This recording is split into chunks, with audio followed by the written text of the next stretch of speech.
ಇನ್ನು ಮುಂದಿನ ರಾಶಿ ಕನ್ಯಾ ರಾಶಿಯವರಿಗೆ ಹೇಗಿದೆ? ಕನ್ಯಾ ರಾಶಿಯಲ್ಲೇ ಗ್ರಹಣ ನಡೀತಿದೆ ಈ ಒಂದು ತಿಂಗಳಲ್ಲಿ. ಕನ್ಯಾ ರಾಶಿಯಲ್ಲಿ ತುಂಬ ದೊಡ್ಡ ಗ್ರಹಣ ಆಗುತ್ತೆ. ನೀವು ಮಂಜುನಾಥನ ನೋಡಿ, ಇಲ್ಲೇನಂತೆ ಸಿಂಹ ರಾಶಿಯಲ್ಲಿ ಕೇತು ಗ್ರಹ ಇದ್ದಾನೆ, ಮಂಜುನಾಥನೂ ಬಿಟ್ಟಿಲ್ಲ, ತೊಂದರೆಯನ್ನು ಅನುಭವಿಸಿದ್ದಾರೆ.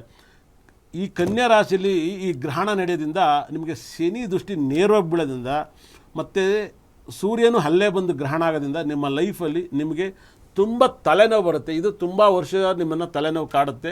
ಮತ್ತು ಈ ಒಂದು ತಿಂಗಳಲ್ಲಿ ಇವತ್ತಿಂದಲೇ ನೀವೆಲ್ಲ ಬಿಸ್ನೆಸ್ಸನ್ನು ಕ್ಲೋಸ್ ಮಾಡಿಬಿಡಿ, ನೀವು ನೆಮ್ಮದಿಯಾಗಿರಿ. ಈ ಗ್ರಹಣ ಮುಗಿದು 15 ದಿವಸ ಆದಮೇಲೆ ನೀವು ಬಿಸ್ನೆಸ್ ಬಗ್ಗೆ ಯೋಚನೆ ಮಾಡಿ. ₹1 ಬ್ಯಾಂಕ್ ಕಡೆಗೆ ಹೋಗ್ಬೇಡಿ, ₹1 ವ್ಯವಹಾರ ಮಾಡಬೇಡಿ, ಕೆಲಸ ಮಾಡಿ ನೆಮ್ಮದಿಯಾಗಿರಿ. ಈ ಟೈಮಲ್ಲಿ ನೀವೇನು ಬಿಸ್ನೆಸ್ ಕೈ ಹಾಕಿರೋ ಕನ್ಯಾ ರಾಶಿಯವರು ಎಲ್ಲವನ್ನೂ ಕಳ್ಕೋಬೇಡಿ. ಓಕೆ, ಇನ್ನು ಮುಂದಿನ ರಾಶಿ ತುಲಾ ರಾಶಿಯವರಿಗೆ ಹೇಗಿದೆ? ತುಲಾ ರಾಶಿಯವರಿಗೆ ಇವತ್ತಿಂದ ಕುಜಗ್ರಹ ಬಂದಿದೆ. ನಿಮಗೆ ಧೈರ್ಯ ಮತ್ತು ಎಲ್ಲವೂ ಕೂಡ ಇದೆ, ನಿಮ್ಗೆ ಧೈರ್ಯ ಇದೆ. ಬಹಳ ವಿಶೇಷವಾಗಿ ನಿಮಗೆ ತುಲಾ ರಾಶಿಗೆ ಕುಜ ಶನಿಗ್ರಹ 6ನೇ ಮನೆಯಲ್ಲಿದ್ದಾನೆ. ಈ ಒಂದು ತಿಂಗಳಲ್ಲಿ ನಿಮಗೆ ತುಂಬ ದೊಡ್ಡ ಜಗಳ ಗಲಾಟೆ ಎಲ್ಲವೂ ಕೂಡ ಆಗುತ್ತೆ. ಯಾಕಂದರೆ ಸೂರ್ಯ 12ನೇ ಮನೆಗೆ ಬರ್ತಾನೆ, ಬುಧ 12ನೇ ಮನೆಗೆ ಬರ್ತಾನೆ, ಚಂದ್ರ 12ನೇ ಮನೆಗೆ ಬರ್ತಾನೆ. ಇದನ್ನು ಜಾಪಾನವಾಗಿ ನಿಮ್ಮ ಕೋಪವನ್ನು ಕೈ ಕೊಡಬೇಡಿ. ನೀವು ಒಂದ್ಸರಿ ಆದರೆ ನೀವು ತಿರುಚಂದೂರು ಸುಬ್ರಹ್ಮಣ್ಯ ಸ್ವಾಮಿ ದರ್ಶನ ಮಾಡಿ, ಅದೇ ಕಂಜನೂರು ಶುಕ್ರನ ದರ್ಶನ ಮಾಡಿ, ನಿಮ್ಮ ಪ್ರಾಬ್ಲಮ್ ಕ್ಲಿಯರ್ ಆಗುತ್ತೆ. ಓಕೆ ಗುರುಜಿ.